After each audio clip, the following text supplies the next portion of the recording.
नमस्कार, मयूर जानी पॉडकास्ट में आपका स्वागत करते हैं। और देखिए आज की एक क्लिप।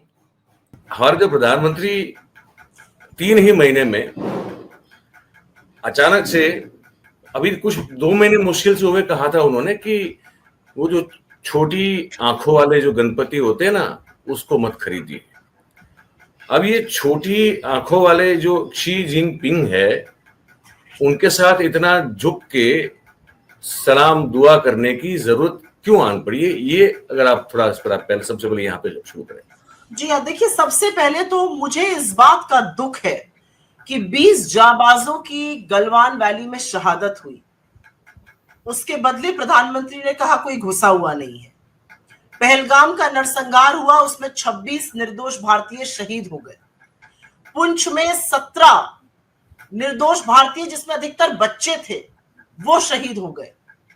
चीन मुस्तैदी से पाकिस्तान के साथ खड़ा रहा। हमारी आर्मी ने तो ये तक कहा कि असल में हम पाकिस्तान से नहीं, हम तो चीन से लड़ाई कर रहे थे, पाकिस्तान तो सिर्फ फ्रंटल था जी। और उसके महज 1-1.5 महीने में प्रधानमंत्री चीन गलवैया करने पहुंच जाते हैं। तो गलवान की शहादत का क्या हुआ, पुंछ में और पहलगाम में जो शहादत हुई उनका क्या हुआ? हमारी आर्मी का जो एक मत था, और छोटे मोटे लोगों ने नहीं, lieutenant general Rahul R Singh ने कहा था 80% जो सप्लाई है इक्विपमेंट की, एम्यूनिशन की, वो चीन कर रहा है। और ऐसे में उसको बिल्कुल नजरअंदाज करके पहले हम अमेरिका के सामने नतमस्तक थे, उसका नतीजा सब देख रहा है। अब हम चीन की गोदी में जाकर बैठ गए। और मैं प्रधानमंत्री का वक्तव्य सुन रही थी, और मैं 2 सेकंड आपके लेना चाहती हूँ उस वक्तव्य को यहाँ पर पढ़ने के लिए। प्रधानमंत्री कह रहे हैं, मैं हृदय से आभार व्यक्त करता हूं, पिछले साल हमारी सार्थक चर्चा हुई, सकारात्मक दिशा मिली, हमारा स्थिरता का माहौल बना हुआ है। इस दौरान चीन ने पाकिस्तान का साथ दिया, इस दौरान चीन ने अतिक्रमण किया, इस दौरान चीन ने अरुणाचल में गांव बसाए, लोगों जगहों के नाम बदले, आपका भरपूर विरोध किया यूएन जैसे फोरम्स पे। और आप कह रहे हैं हमारे समांतर रिश्ते बने हुए हैं, सौहार्द है। मुझे नहीं पता प्रधानमंत्री कोई पैरेलल यूनिवर्स में जी रहे हैं, लेकिन ये विशुद्ध फॉरेन पॉलिसी का फेलियर अगर नहीं है तो क्या है? फॉरेन पॉलिसी का फेलियर है कि आपने अमेरिका से इतनी निकटता बना ली कि आप सबसे दूर हो गए। उनसे आपको नतमस्तक होने का ये नतीजा मिला कि वो 42 बार बोल चुके हैं कि उन्होंने सीज फायर कराया, उन्होंने हम पर 50% टैरिफ लगाया, दुनिया में एक ही और देश पर लगाया, पाकिस्तान पर 19%, हम पे 50%। और आज ये नतीजा है कि आप चीन के पास पहुंच गए। मुझे लगता है बहुत सारे सवालों का जवाब नरेंद्र मोदी को देना होगा। ये बहुत, क्योंकि ये बड़ा महत्वपूर्ण इसलिए भी बन जाता है कि एक फिर नैरेटिव खड़ा किया जाता है लगातार। वो जो गोदी में खेल रहे हैं जो एंकर एंकरानियां हैं कि मोदी जी का लाल रेड कारपेट से स्वागत किया गया, और मोदी और शी पाकिस्तान के प्रधानमंत्री का भी किया गया। मुझे तो इस बात का दुख है, मुझे इस बात का दुख है कि मेरे प्रधानमंत्री का स्वागत और आतंकी मुल्क पाकिस्तान के प्रधानमंत्री का स्वागत एक जैसा हुआ। मुझे इस बात का बहुत दुख है। और दुख इस बात का है कि ये हमारी फॉरेन पॉलिसी का फेलियर है कि हम एक बराबर लाके खड़े कर दिए गए। ये कैसे माना जा सकता है? ये आपको मैं फोटो दिखाना चाह रही हूँ। ये फोटो है, ऊपर मोदी जी है, नीचे शहबाज शरीफ है। और मैं तो ये जानना चाहती हूँ कि ये जो लोग नैरेटिव बना रहे हैं, और आपने ये अच्छा सवाल खड़ा किया, सॉरी मैं थोड़ा सा आपके बीच में बोलने लगी, लेकिन देखिए नैरेटिव अभी तक तो ट्रंप बड़े महान थे क्योंकि ट्रंप से निकटता थी। अब शी जिनपिंग बड़े महान हो गए, पाकिस्तान के प्रधानमंत्री वहां पहुंचे, उनके साथ मोदी जी बैठ गए, तो चला हो सकता है ये भक्त मंडली, या एंकर, ये कमांडो वॉरियर एंकर जो है नोएडा के, ये हो सकता है शहबाज शरीफ को महान मानने लगे। ये लोग अपना आराध्य और अपना मत ऐसे चेंज करते हैं जैसे क्रिकेट रंग बदले। मतलब मुझे समझ में नहीं आ रहा है। सॉरी, आप कुछ कह रहे। हाँ, तो मैं ये कह रहा था कि अब जैसे आपने कहा वो दृश्य आज सबने देखा है कि भी रेड कारपेट तो शहबाज शरीफ के लिए भी उठाई गई थी। और मुझे जो है ना, मतलब एक देश के नागरिक, पत्रकार तो ऑब्वियसली बाय प्रोफेशन है और ईमानदारी से काम करते हैं, लेकिन देश के नागरिक के नाते हमको ये शर्म महसूस हो रही है, इनको पता नहीं कि एक ही झटके में भारत को पाकिस्तान से बराबरी में बिठा के रख दिया अमेरिका ने, और हम कुछ कर नहीं पा रहे। और क्यों नहीं कर पा रहे हैं, इसका कोई सही में कोई उत्तर मिल नहीं पा रहा है। मैं आपकी बात को थोड़ा आगे बढ़ाऊंगी।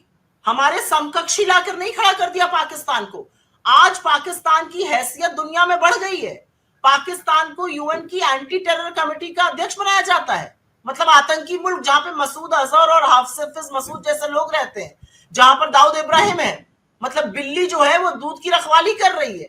पाकिस्तान और हिंदुस्तान का नाम एक श्वास में लेते हैं डोनाल्ड ट्रंप। कहते हैं असीम मुनीर को, जो नरसंहार का, जो मैं उसको बुचर कहती हूँ, जो नरसंहार, जो हमारे लोगों का खून जिसके हाथों से सने हुए हैं, वो बैठकर उनके साथ खाना खा रहा है। आईएमएफ हो गया, वर्ल्ड बैंक हो गया, कौन सा ऐसा मल्टीलैटरल जिससे पैसा नहीं मिल रहा है पाकिस्तान को, और वो पैसा उन आतंकी कैंपों को दोबारा से बनाने में लगाया जा रहा है जिनको हमारी सेना ने तबाह किया था। आज पाकिस्तान की हैसियत दुनिया में बढ़ गई और मोदी जी कुछ बोल नहीं पा रहे। मुझे इस बात का दुख है।